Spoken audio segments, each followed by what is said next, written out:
Hi, I'm Joe. I teach photography at the School of Visual Arts in New York. Today we're going to talk about photographing somebody against the sunset.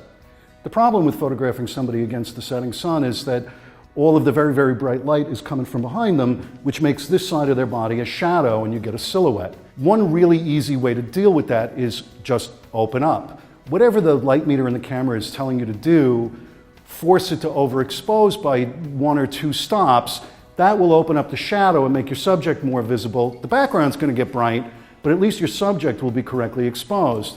So because I'm in a studio today, I've set up a light behind my subject to simulate the setting, the sun when it's low in the sky, and I've got it coming right behind my subject. If I just use the camera's settings right now, I'd get a silhouette with a big sort of white highlight around them. So at the moment, the camera's set to f4, and what I'm going to do is I'm going to open it up to f2. Your mileage may vary depending on the amount of light's coming from behind, but the point is that whatever the meter indicates as a correct exposure, open up 2 so that the meter indicates 2 stops overexposed. And then just bring it to bear on your subject, convince them to smile a little bit, and shoot your little heart out.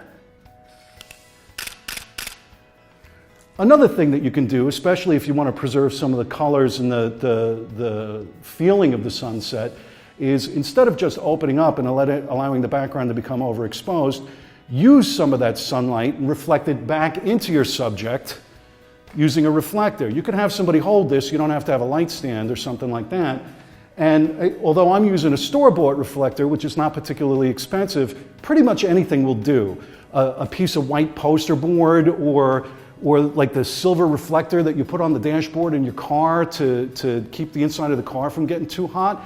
Either one of those are fine. And all you got to do is sort of wiggle it around into place until you see the light bounce back into your subject's face and you see that shadow open up. Then figure out what a correct exposure is for that. Just use whatever the meter tells you. And once again, shoot your little heart out.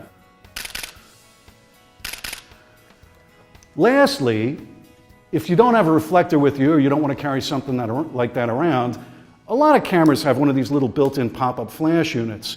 So you're carrying a light with you, and since this is all a shadow, one way to deal with a shadow is to fill it in with light. It's kind of the same thing I did with the reflector, but I'm just using a light that's built into the camera. In order to do this and have it work, you can't have the flash put out the same amount of light as the sun is putting out. So you need the flash to be putting out 1 stop less light than you're getting from the sun. And the way to deal with that with the pop-up flash means you have to kind of RTFM.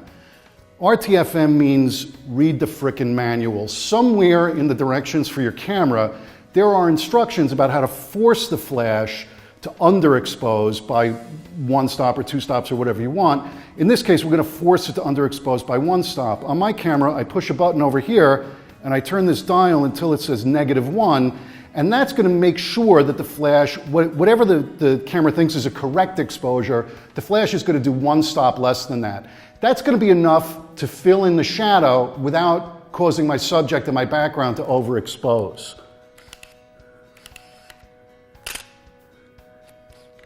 Don't forget to give the flash enough time to recycle between exposures. You won't be able to shoot as quickly when you're using the built-in flash as you are when you're using a reflector or something like that. And those are a few simple tips for photographing a subject against the setting sun.